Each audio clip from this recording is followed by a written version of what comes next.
Sahabat syiar yang berbahagia, kedatangan tim ke situs Bojonggalu Ciungwanara Kabupaten Ciamis masih saja mendapat gangguan dari pasukan kera. Kali ini Jolo Aji dan Jolo Sukmo yang mencoba untuk melakukan penyerangan. Tersudutnya Jolo Aji dalam pertempuran kecil tersebut membuat dirinya mengeluarkan pusaka keris Nogo Agni Bayu yang membuat pertempuran tidak seimbang. Akhirnya kedatangan Rahyang Jayadharma dengan pusaka keris Naga Runting mengakhiri perseteruan tersebut. Bagaimana kisah lengkapnya? Tetap di Syiar Dalam Gelap.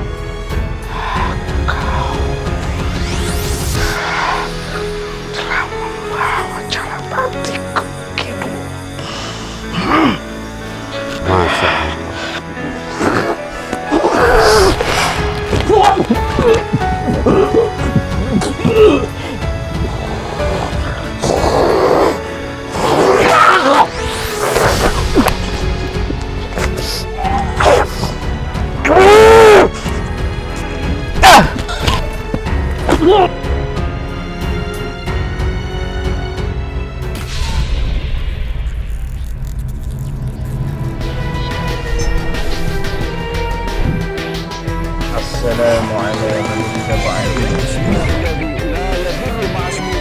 Oleh sebab itu, jaga terus iman, ilmu, dan amal kita.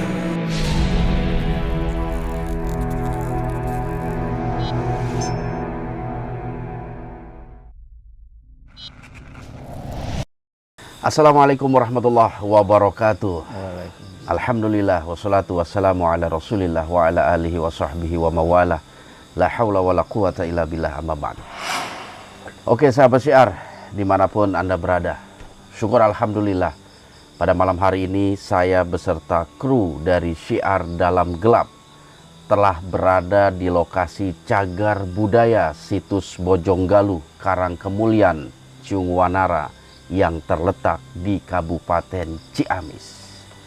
Tempat ini memang menjadi saksi dari perjalanan sejarah di daerah Sunda ini. Ini mungkin perbatasan kali ya, perbatasan antara Jawa Barat dengan Jawa Tengah. Cuman yang jelas di tempat ini dulunya pernah berdiri kerajaan besar yang menjadi penerus dari kerajaan Tarumanegara, yaitu Kerajaan Galuh. Nah, tim Syiar Dalam Gelap pada malam hari ini insya Allah akan sedikit mengupas tentang sejarah daripada Kerajaan Galuh. Dan menurut informasi yang saya terima bahwasanya nama Ciungwanara pun identik dengan salah satu raja dari Kerajaan Galuh. Tapi apa betul informasi yang saya terima? Syukur alhamdulillah pada malam hari ini saya telah ditemani oleh Bapak Agus Abdul Haris sebagai juru pelihara dari Balai Pelestarian Cagar Budaya atau BPCB. Assalamualaikum Mas Agus. Waalaikumsalam.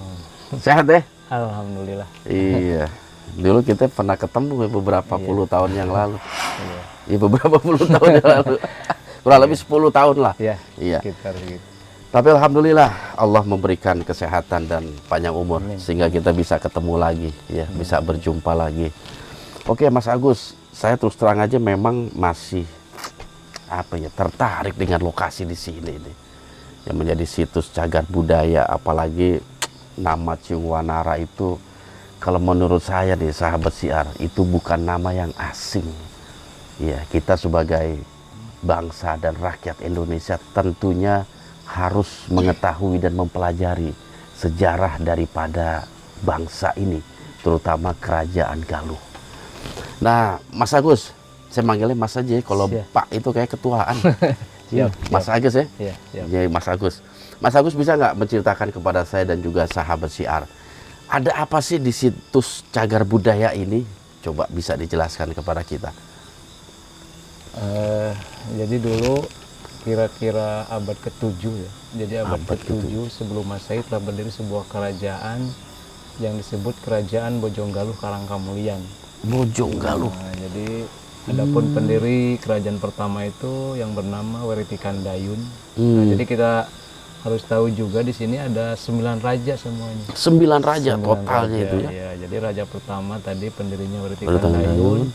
Terus yang kedua yaitu Amara atau gelarnya itu Mandi Minyak. Mandi Minyak. Ya, yang ketiga yaitu Bratasenawa. Yang ketiga itu Purbasora. Yang kelima Sanjaya. Yang keenam itu Prabu Adimulya Sang Hyang Cipta Permanadikusuma. Permanadikusuma, oke. Nanti dilanjutkan sama raja yang ke-7 yaitu Tamperan Brahmawijaya. Nah itu yang raja yang ke-8 itu sosok yang sangat luar biasa, yaitu Sang Manarah. Sang Manarah? Sang Manarah, atau yang lebih terkenal itu Ciungwanara. Nah, itu raja yang ke-8. Nah, jadi Ciungwanara itu adalah Sang Manarah? Sang Manarah. Kalau Ciungwanara itu Landian. Landian. Ya, jadi nama samaran. Sama gelar atau bukan itu? Kalau gelarnya itu Sang Manarah itu namanya Raden Suratama. Raden Karena Suratama. suaranya yang sangat indah. Merdu. Masya Allah. Karena si Ciungwanara itu kenapa jadi panutan atau yang lebih terkenal karena dia itu menjadi raja di Karangkamulian itu bisa mengubah kerajaan yang lebih makmur. Adapun Ciungwanara punya pasukan beberapa ribu pasukan untuk dijadikan sebagai pasukan pendamping dia itu. Lalu dia dibikin suatu pekerjaannya itu bikin kujang. Kujang, Nah, senjata jadi kujang. Kujang itu aslinya dari Ciamis. Oh, di Ciamis. Yang bikinnya itu Ciungwanara. Ciungwanara berguru membuat kujang itu sama gurunya yang bernama Empu Anjali. Empu Anjali. Nah, jadi yang membuat kujang pertama itu Empu Anjali yang diwariskan sama Ciungwanara. Nanti Ciungwanara itu mewariskan kepada generasi di bawahnya. ribuan anak buahnya itu. Masya Allah. Dan yang terakhir yang ke-9? Yang ke-9 itu yaitu menantunya. Oh, menantu. Yang bernama Dharma Sakti. Atau yang lebih terkenal itu Guru Minda Lutung Kasarung. Lutung Kasarung? Ya, karena Lutung Kasarung itu menikah dengan putrinya Ciungwanara dengan Dewi Ayu Purbasari. Kayak legenda Lutung Kasarung ya? Lutung Kasarung itu sebenarnya seorang dewa yang diturunkan ke bumi. Karena dia karena makhluk asing mungkin dia turun ke bumi itu tidak tahu jalan. Dia itu kesasar atau kararung. Kararung. Makanya Lutung Kasarung bukan berarti lutung Pakai sarung. pakai sarung bukan. Saya kira Jadi lutung itu pakai Lutung Kasarung itu dia seorang makhluk asing ya dari kedewaan turun ke bumi itu dia itu tidak tahu jalan yaitu kararung kalau bahasa Sunda. Kararung. Jadi makanya disebut Lutung Kasarung. Kasarung. Oh, jadi Kasarung itu asal katanya kararung, itu ya. Kararung ya. Masya Allah, berarti sejarahnya panjang bener ya. Tapi kita akan mencoba untuk, karena kan Karangkemulian ini teridentik dengan Ciungwanara ya. Mungkin kita akan sedikit mengulas masalah Ciungwanara itu sendiri. Jadi sosok Sang Manarah atau Ciungwanara ini seperti apa sih informasi yang Mas Agus ketahui? Jadi seorang Sang Manarah itu kenapa terkenal karena dia menjadi raja itu dengan penuh perjuangan. Karena dalam sejarah cerita rakyat itu Ciungwanara itu waktu dilahirkan kan dibuang dulu ke sungai. Yang tujuannya mau diselamatkan karena pada saat itu di kerajaan itu ada semacam kudeta. Jadi orang tuanya Ciungwanara itu yang bernama Cipta Permanadikusuma itu kan dikudeta sama Tamperan Brahmawijaya. Akhirnya nanti Ciungwanara itu karena mau dibunuh sama Tamperan Brahmawijaya waktu dilahirkan sama ibunya itu yang bernama Ibu Dewi Naganingrum. Jadi paman lengser itu menyelamatkan bayi itu dimasukkan ke dalam suatu peti, dalam petinya itu dikasih telur ayam. Nah itu mungkin Telur yang ayam. menjadi cikal bakal Ciung Wanara merebut lagi kekuasaan itu dengan cara sayembara. Oh, Makanya sayembara. di lokasi di Karangkano itu ada sabung ayam. Sabung ayam. Nah itu oh, bekas kaitannya ya dengan Ciung Wanara itu nanti ikut sayembara sama tampilan Brahmawijaya itu yang diiming-imingnya siapa yang bisa mengalahkan ayamnya tampilan Brahmawijaya, kekuasaan Galuh itu akan separuh akan berikan. dikasihkan gitu. Masya Allah, luar biasa juga Makanya ya. nanti Ciung Wanara ikut sayembara yang akhirnya bisa merebut lagi tahta kerajaan Kerajaan. pewaris dari ayahnya itu sendiri. Oh, jadi nggak kemana-mana ya, Tidak tetap kemana-mana, ya. karena dia memang putra mahkota sebenarnya ya. Oke, di situs ini juga kan saya ngelihat ada 9 ya objek gitu, apa namanya objek situs lah ya boleh dikatakan gitu. Paling depan itu ada yang disebut dengan Pangcalikan. pangcalikan, ada tadi juga sabung ayam, ada Sanghyang Bedil. Bisa dijelasin nggak satu-satu ke 9 situs tersebut, sekaligus mungkin ke 9 situs tersebut memiliki filosofi tersendiri. Ya mungkin begini, jadi si Ciung Wanara itu kenapa bukan kalau Ciung Wanara itu bukan mitos sebenarnya. Jadi Ciung Wanara itu sejarah bukti nyata ada di sini peninggalannya. Nah, jadi Ciung Wanara, kerajaan Galuh ini lokasinya itu 25 hektar. Jadi 25 hektar itu dilingkari antara 2 sungai, yaitu Sungai Citandui dengan Sungai Cimuntur. Yang tujuannya sungai itu dulu itu untuk suatu benteng pertahanan. Iya, betul. Yang kedua untuk alat transportasi. Hmm. Nah, Ciung Wanara meneruskan tahta kerajaan menjadi raja yang ke-8 itu. Ciung Wanara mewariskan beberapa yang harus kita pelajari, yang harus kita cermati. Karena di sini itu lokasinya 25 hektar, mungkin itu melambangkan para nabi yang wajib diketahui sama kita itu ada Bang 25. Muslim ya, 25 Terus nabi. lokasinya ada 9 di kita itu ada 9 wali. Itu mungkin 9 filosofinya. Terus di sini 9 lokasi itu kalau kita dikupas ada filosofi yang harus kita cermati, yang harus kita pelajari juga. Karena orang-orang tua dulu itu membuat sesuatu itu ada Maksudnya ada makna, ada maksudnya. Nah, misalnya kita masuk ke lokasi, kalau masuk ke situs Karangkamulian, kita akan menjumpai lokasi yang pertama, yaitu Pangcalikan. Pangcalikan. Jadi Pangcalikan itu bekas singgasana raja atau pusat pemerintahan. Nah, di situ di Pangcalikan itu kenapa disebut Pangcalikan? Karena di situ ada sebuah batu yang ukurannya 90 cm persegi bertingkat 5 berwarna putih. Nah, jadi Masya Allah. zaman dulu itu udah jelas sila yang ada di Pancasila itu butir-butir ada di situ. Oh, Nah, jadi kita Menarik berpacu ini. ke situ, makanya batu itu warnanya putih. Kalau kita bisa mengamalkan dari 1 sampai sila yang ke-5 itu akan mendapatkan kemuliaan. kemuliaan, Jadi di situ itu batu itu ada makna makna. yang kita harus Dan berkaitan dengan Pancasila ya? Iya, Pancasila. Terus di situ ada rukun Islam itu ada 5. Iya, ada 5. Pancasila 5 Terus juga. di situ kan tiangnya juga dulu ada 6. Oh, tiang. Rukun Islamnya ada di situ. Nah, terus kita berpacu ke lokasi yang kedua, mungkin ke Sanghyang Bedil.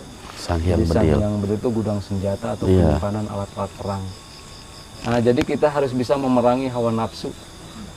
Jangan kita seperti sifat-sifat hewan yang ada dari kita. Makanya di lokasi yang ketiga di bawahnya ada sabung ayam. Oh iya, sabung ayam. Nah, Tadi jadi kalau sampai ke kita sana. bisa memerangi hawa nafsu, kita tidak akan bisa diadu domba. Nah, jadi sabung ayam itu yang artinya kita harus bisa memerangi hawa nafsu, jangan seperti hewan, jangan seperti ayam. Kalau ayam kan bisa diadu-adu. Iya, Nah, betul. makanya kita harus bisa memerangi hawa nafsu supaya kita dijauhkan dari sifat-sifat hewani. Nah, kita menginjak ke lokasi yang keempat, di situ ada lambang peribadatan. Nah, berarti kalau kita ingin menjauhkan dari sifat-sifat jahat itu, sifat-sifat hewani, berarti kita harus mendekatkan diri kepada Tuhan. Nah, kalau kita bisa mendekatkan kepada diri kita kepada Tuhan, insya Allah akan dihindarkan dari sifat-sifat hewan tadi. Terus kita menginjak ke lokasi yang kelima, yaitu Cikahuripan. Cikahuripan. Cikahuripan itu air kesucian.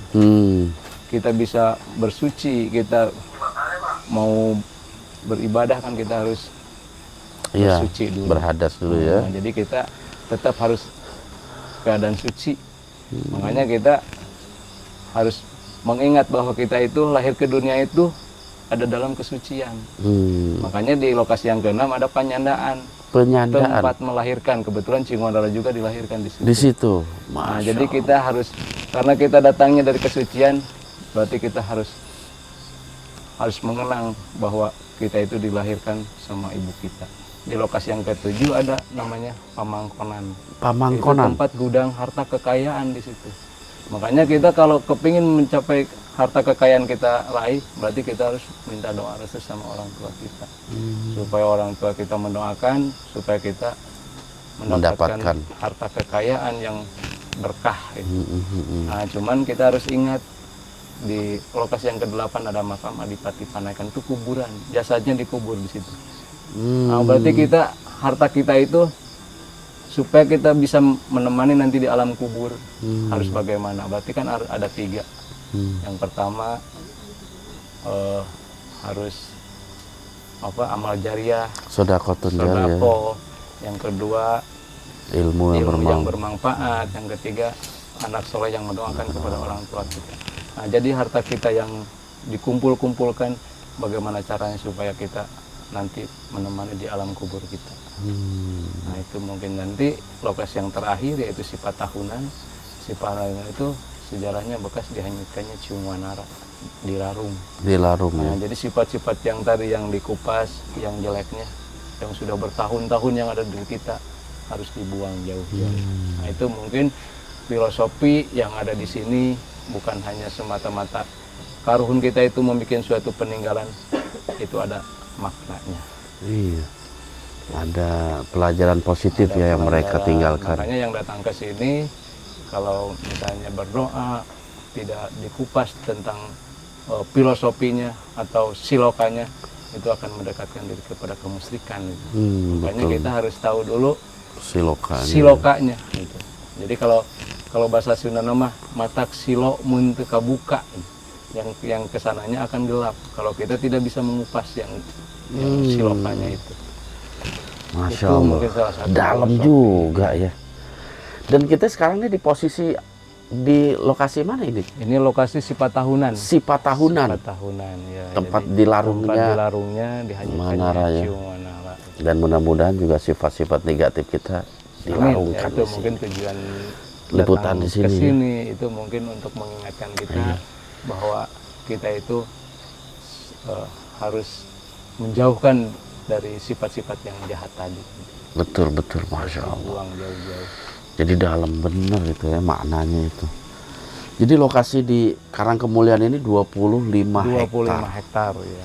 Yang dulunya pada masa itu ini memang pusat kerajaan dari kerajaan Galuh ya. Kerajaan Galuh ya. Ya mungkin kalau kita lihat cuman sebatas hutan itu. Iya, hutan lindung ini. Nah, cuman kalau kita mungkin bisa dilihat dengan mata batin kita, mungkin di sini istananya masih ada. Nah, jadi sahabat siar yang memang berdomisili di wilayah Ciamis pasti tahu, wilayah Banjar pasti tahu, atau yang kebetulan dari daerah-daerah lain yang kebetulan lewat di sekitar sini atau silaturahmi dengan keluarga di sekitar sini, monggo silakan berwisata di Karangkemulian, di Ciungwanara, sambil kita mempelajari sejarah daripada tanah leluhur kita, yaitu Kerajaan Galuh. Terus ada satu lagi nih hal yang menarik ini, tadi ketika saya datang di parkiran, saya ngeliat kok ada gong gede, bener itu. Nah, itu salah satu gong terbesar di dunia. Ini terbesar di dunia ini. Karena di Papua juga ada, di Bali juga ada, karena pada saat terjadi bom Bali itu baru dibikin gong. Ada konflik di Papua Dibikin antar gong. suku, baru dibikin gong. Kalau di sini udah damai. Nah, itu gong terbesar di dunia itu hasil seleksi duta-duta besar yang masuk ke anggota PBB seluruh dunia. Karena itu melalui Presiden Gong Perdamaian. Kenapa gong terbesar di dunia diletakkan di Karangkemulian itu bukan hasil kemauan orang Ciamis. Itu hasil seleksi duta-duta besar yang masuk ke anggota PBB. Kenapa gong perdamaian terbesar di dunia diletakkan di Karangkemulian? Karena ngambilnya dari bahasa Galuh tadi. Nah, jadi karena Galuh itu melambangkan kejujuran. Kalau di planet bumi ini manusianya semuanya mengamalkan ajaran kegaluhan, insya Allah dunia akan damai. Nah, jadi yang yang bikin ramai itu kan orang yang tidak jujur. Udah salah, dia tidak mau mengakui kesalahan, yang akhirnya akan terjadi perselisihan, pertikaian. Jadi itu salah satu gong terbesar di dunia, mengambilnya dari bahasa Galuh tadi. Masya Allah, ini luar biasa ini apa yang dimiliki oleh masyarakat Ciamis. Jadi sebagai tuan rumah ya, dari kerajaan Galuh, ini harus menjadi pelaksana pertama untuk menegakkan ajaran Galuh. Iya. Ajaran perdamaian. Bagaimana menata hati, menjadikan hati itu betul-betul sebagai permata, sebagai sesuatu yang memang bisa melahirkan amalia akhlak yang baik, sehingga bisa menjadi contoh di tempat-tempat yang lain. Itu udah dibuktiin dengan adanya gong itu. Ya kan di gong itu di sebagian ada bendera-bendera juga itu bendera seluruh dunia yang masuk ke anggota PBB, di situ disimpan. Terus di tengah-tengahnya ada berbagai lambang agama. Oke lah Mas Agus, saya rasa informasinya udah cukup lengkap lah. Ya terima kasih atas waktunya, atas penjelasan ke kita. Mudah-mudahan kita kaum muda ini khususnya yang memang berdomisili di wilayah Ciamis dan sekitarnya atau wilayah Sunda pada umumnya itu betul-betul bisa menghargai budaya sendiri. Dan insya Allah sahabat-sahabat Syiar juga yang tinggal di wilayah lain, di Jawa Tengah, Jawa Timur, Sumatera, Kalimantan, Sulawesi, ayo sama-sama kita lestarikan adat kebudayaan kita masing-masing. Karena memang Indonesia memiliki budaya yang sungguh luar biasa. Kalau bukan kita sebagai rakyat, sebagai bangsa yang menjaga itu semua, mau kita serahkan kepada siapa budaya kita? Oke, Masya Allah. Baiklah Mas Agus, terima kasih banyak atas informasi yang diberikan, waktunya juga. Baik sahabat Syiar, insya Allah kita akan melakukan beberapa kegiatan di tempat ini, terutama kita akan mengetahui sejarah daripada Cungwanara ataupun kerajaan Galuh di tempat ini melalui sisi-sisi lain, proses mediumisasi.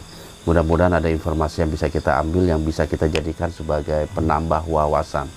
Ya, untuk menambah wawasan aja, karena memang sejarah-sejarah yang kita coba sandarkan berasal dari apa yang telah ditinggalkan oleh para leluhur kita.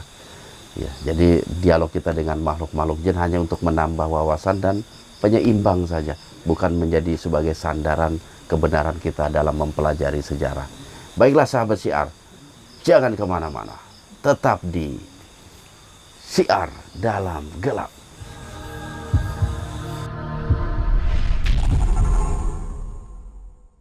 Oke sahabat Syiar, insya Allah beberapa saat lagi kita akan mencoba untuk melakukan prosesi mediumisasi. Mudah-mudahan ada makhluk yang bisa kita interogasi tentang sesuatu yang berkaitan dengan lokasi atau tempat di sini. Memang kalau secara global tempat ini nggak menyimpan sebuah energi-energi negatif yang besar gitu. Sehingga saya memang agak sedikit kesulitan untuk mencari sosok makhluk yang bisa memberikan satu cerita ya apa yang pernah terjadi di lokasi ini. Banyak memang makhluk-makhluk gaib yang nampak, yang menampakkan diri di depan saya itu wujudnya itu hampir 70% sebangsa kera atau monyet atau lutung. Dan usia mereka pun lebih muda dibanding keberadaan kerajaan Galuh di lokasi ini. Tapi kita akan coba ikuti alur saja. Mudah-mudahan di balik itu semua ada sebuah informasi yang bisa kita gali, ada pelajaran yang bisa kita ambil, sebuah pedoman. Baiklah sahabat Syiar, jangan kemana-mana, tetap di Syiar Dalam Gelap.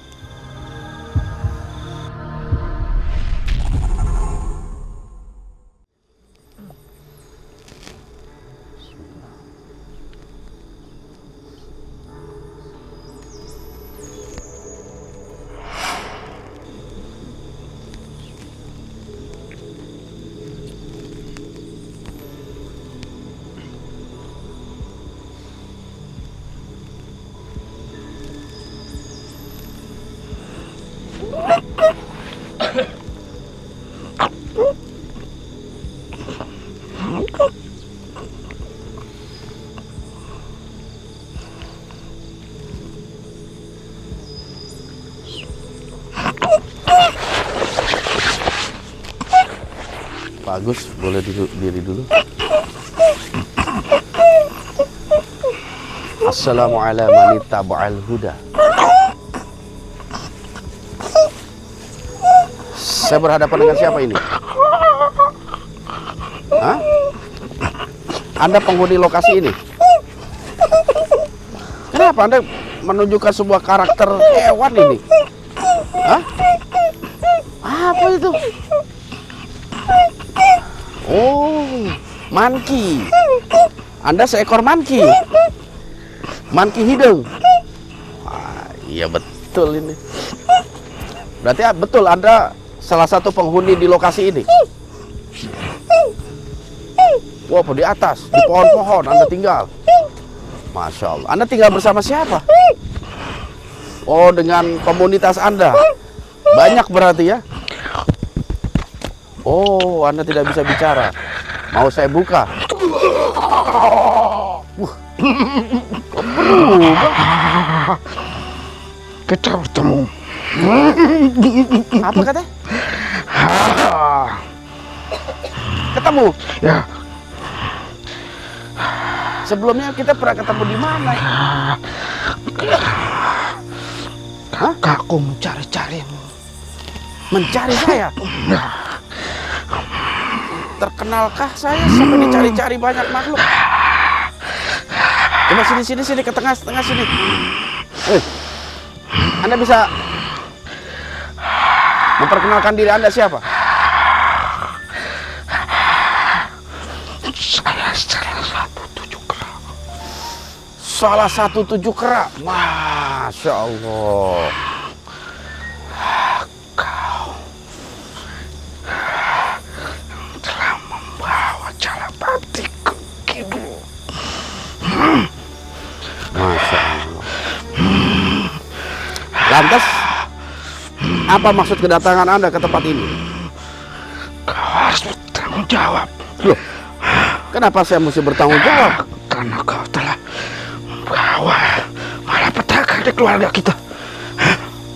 Di keluarga Anda? Malapetaka seperti apa? Keluarga kami ditahan. Wah.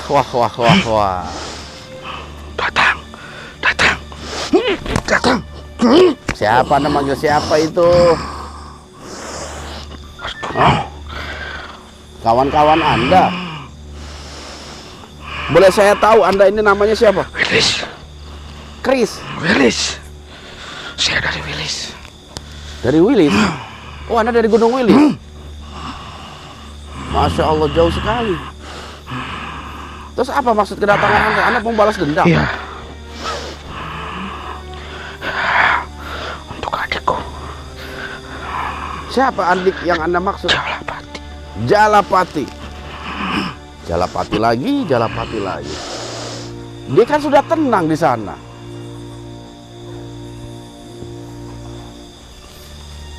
Jalapati selalu membawa persoalan dalam liputan-liputan saya.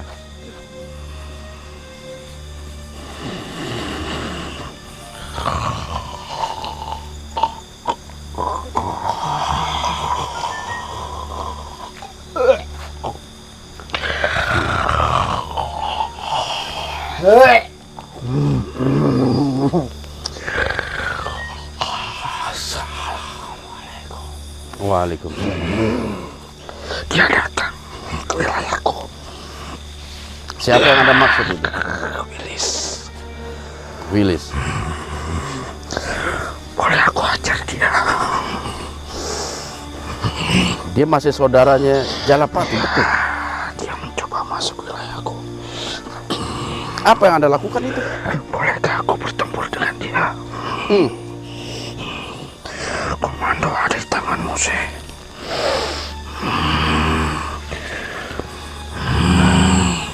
Kita akan lihat dulu situasi apa yang terjadi nanti. Ya, Dia bersama siapa?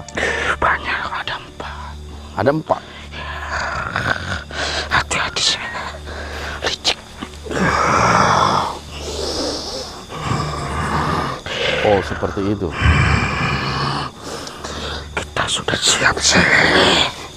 Ya, tapi saya butuh informasi dari mereka apa yang akan mereka lakukan terhadap saya. Karena saya juga ingin menyudahi semuanya. Tidak ingin masalah ini berlarut-larut. Anda pantau aja di sekitar sini. Kalau memang terjadi sesuatu yang membahayakan, turunkan semua pasukan. Saya renggangkan pengamanan untuk mereka masuk. Ya. Biarkan mereka masuk dan hadir. Assalamualaikum.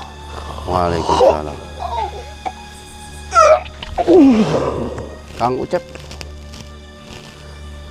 kasih air sekalian. Sahabat Syiar, tadi memang kita kedatangan tamu. Awalnya itu masuk makhluk dari tempat ini sebangsa lutung. Cuman tiba-tiba beralih karakter, masuk sosok makhluk yang mengatakan berasal dari Gunung Wilis. Dan dia mengatakan salah satu dari 7 kerak. Saya juga nggak tahu Gunung Wilis itu siapa. Cuman dugaan saya itu Jolo Sukmo. Mungkin kita akan coba telusuri lebih lanjut. Karena kehadiran Jolo Sukmo di tempat ini pun serta-merta dihalau oleh si Bodas tadi. Karena dia khawatir mungkin dengan sesuatu buruk yang akan terjadi. Tapi memang saya memberikan arahan untuk sengaja membiarkan mereka semua datang ke tempat ini. Karena saya butuh informasi. Ya, mudah-mudahan saja ada sesuatu yang bisa kita ambil informasi dari mereka. Karena saya ingin menyudahi ini semua. Saya nggak mau masalah ini berlarut-larut. Sehingga ketika saya liputan di satu tempat gagal terus. Ini juga kayaknya roman-romannya bakal gagal juga di sini. Karena adanya tamu yang tak diundang. Tapi yang jelas saya akan berusaha semaksimal mungkin agar ada sedikit pengungkapan di tempat ini, tentang lokasi di tempat ini, dan juga tentang hasil dari rapat mereka 7 kerak terhadap diri saya itu seperti apa. Itu saya butuh informasi seperti itu. Roman-romannya memang energi mereka sudah semakin dekat. Saya merasakan adanya sesuatu yang besar datang di sekeliling kita ini. Kayaknya Dian Cepluk udah harus mulai diturunkan. Kita pengen tahu informasi lebih lanjut yang berkaitan dengan 7 kerak. Oke sahabat Syiar, biarkan semuanya mengalir apa adanya. Dan saya juga pengen tahu apa yang akan terjadi sesudah ini. Oleh sebab itu jangan kemana-mana, tetap di Syiar Dalam Gelap. Gak fokus jadi begitu. Ya kan rencana ngungkap ini. Itu mah belakangan. Dian Cepluk.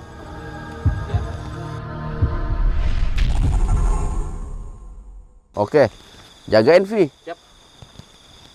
Wah, Kanjeng Sunan. Sunan Kuning.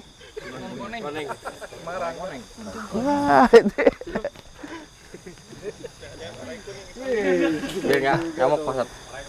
ini pasti yang dari Cadas Pangeran. Koneng. Dari tadi. Hah? Dari tadi. Cadas Prengeran. Kan ngeprank. Yana.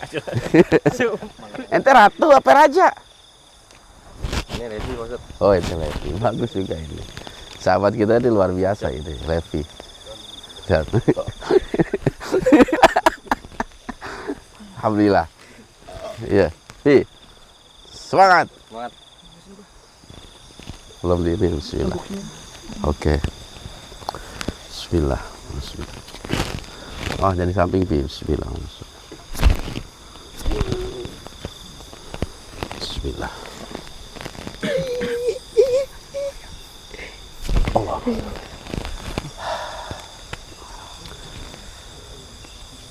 Kotor baju ente nih.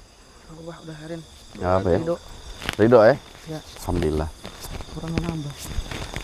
Banyak ini pen, tapi ente kalau ngerasa sesuatu di los aja nggak apa-apa. Kalau fisik ente kuat. Soalnya dia mulai datang. Dian Cepluk mana Dian? Iya. Munduran ya. Munduran. Bismillah. Cincin.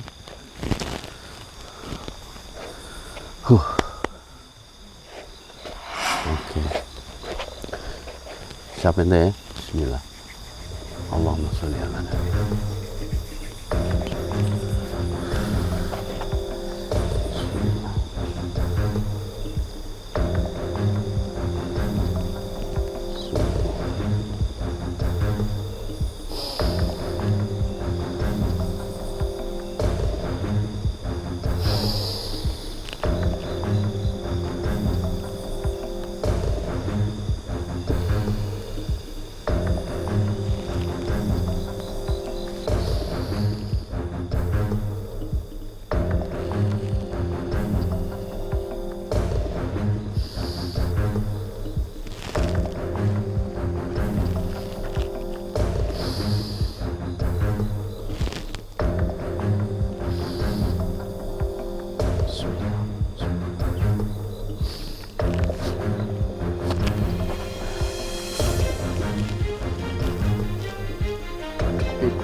Tahan. Ya, lepas.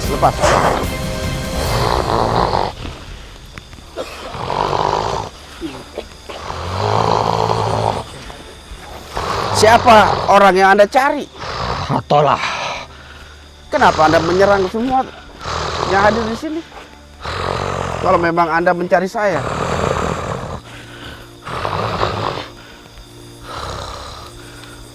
Kenapa?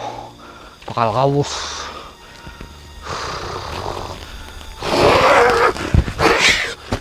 Tadi dia ngomong apa? Bakal kawus. Bisa Anda perjelas lagi suara Anda? Si Rob bakal kawus. Saya akan hangus. Iya. Hangus kenapa? Oh, saya masih sehat kok. Saya berhadapan dengan siapa ini? Joloseno? Seno gak roh. Seno nggak Aku ono ing kene. kalau tidak ada di sini. Aku saka Dieng. Sadari Aku dia. kakangku. Sukmo. Sukmo. Oh, Anda bersama kakang Anda, Jolo Sukmo. Anda sendiri siapa? Dieng. Jolo Aji bakal kawus sawamu. Jolo Aji. Awamu wis gawe wirang adikku. Kamu sudah bikin malu adik saya. Saya nggak bikin apa-apa. Adik Anda itu nyerang saya. Sudah kewajiban saya bela diri. Nah, lantas siapa yang mau Anda percaya kalau bukan saya? Saya saksinya kok. Saya ada di lokasi itu. Sukmo. Kenapa Sukma?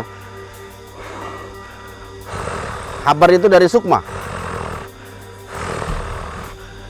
Ayo kekloron gawe bubrah kanan kene.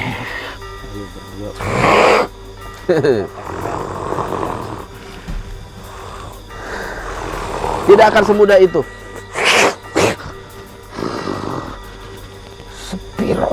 katiktayanmu. Tidak. Piro katiktayanmu. Nah, saya punya Allah Pak yang selalu memberikan perlindungan. Oh ini yang namanya Jolos. Balas. Kenapa? Aku bakal balas. Balas dendam. Sing gawe Wirangadiko. Dulu Joloseno juga seperti itu ngomongnya kok. Sama aja Anda kakak beradik seperti itu. Terus ini siapa? Jolosukmo? Kakangmu? Colke. Oh enggak bisa gerak deh. Hah? Colke. Apa tadi? Urusannya awal dewe. Berarti Anda melawan saya? Ya. Jangan dia. Bakal kamu soalin tanganku. Oke. Das, perhatiin Das.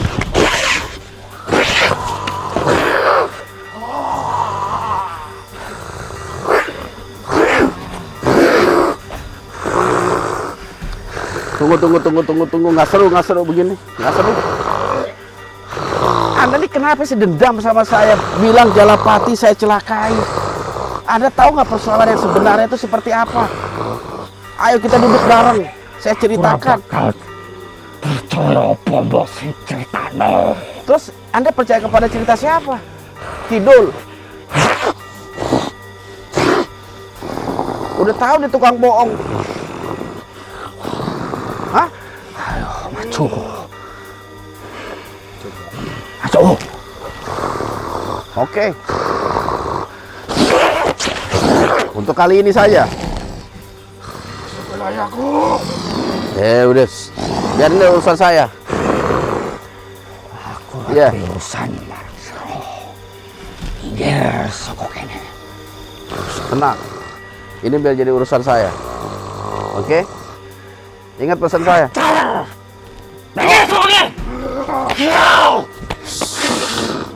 Saya yang Anda cari. Saya yang Anda cari. Halamu. Ingat pakai. Semua. Urusi. Udah, tenang. Bangsat. Jangan dilawan. Bahaya ini, bahaya. Iya. Ya. Tenang, Anda bisa jagain Sukmo aja, Sukmo. Saya pengen tahu, pengen interogasi dulu. Iya, biar permasalahan tahu dengan jelas. Jangan sekarang. Pergi dari sini. Tenang. Udah tenang.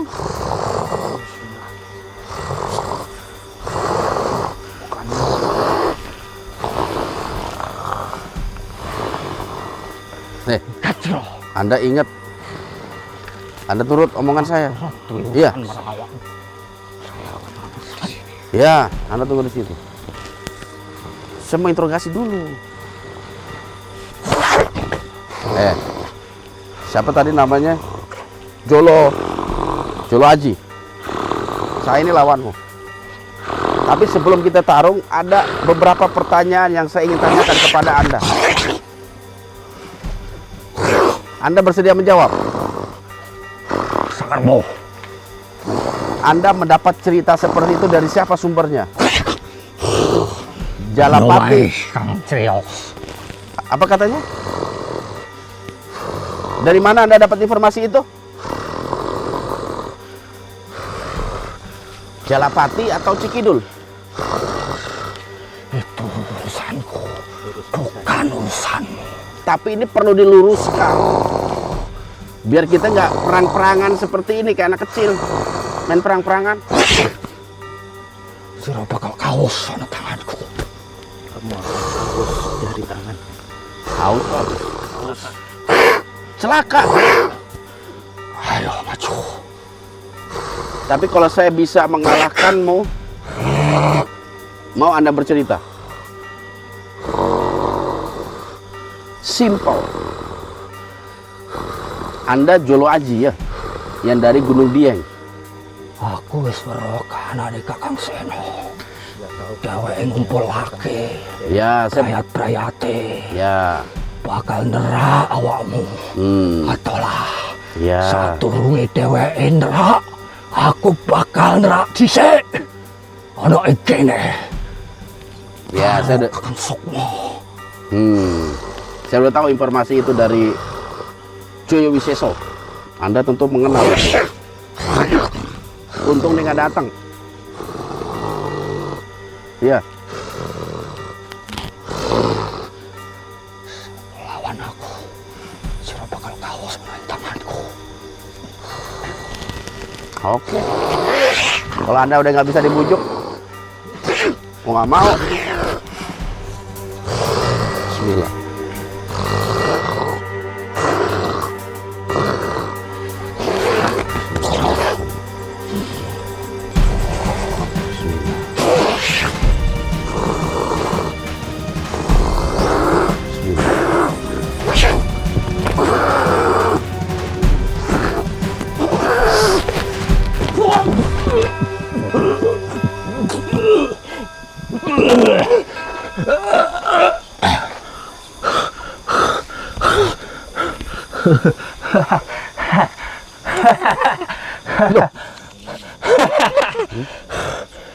Semono katiktayanmu.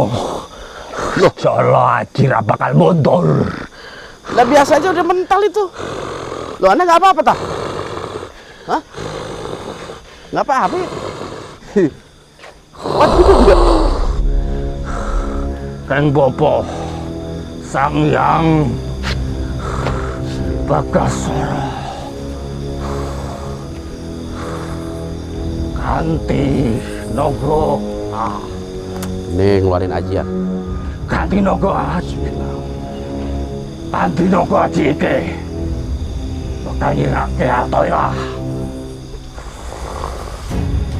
Tengah istune Kang Bopo.